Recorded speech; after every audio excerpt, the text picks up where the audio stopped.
So, good morning mga gala. Update tayo dito sa ating binuhusan na slab. Itong mga nakaraang linggo mga gala, which is medyo na-curing na siya. At nabatak na rin siya mga gala. Na-stress na rin siya na isang beses. Then may final stress pa. After 2 weeks yan eh. So kung makikita natin, na-stress na yung ating slab. So kita nyo yan.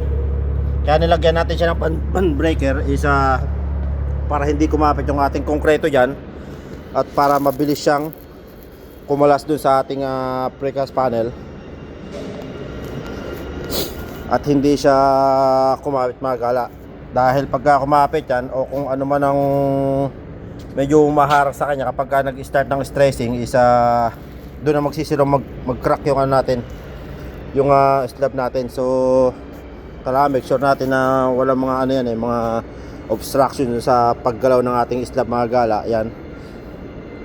So gumalaw na siya. Then may pagka nag final stretch yan, ang na-expect natin dyan is magkakaroon siya ng ano eh, na mga 15 to 20 mil gap.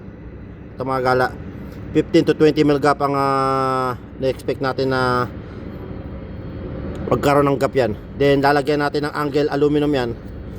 I-fix natin dito para yun ay pinaka-cover niya, hindi siya malagyan ng mga dumi. So hintayin natin. Let's go.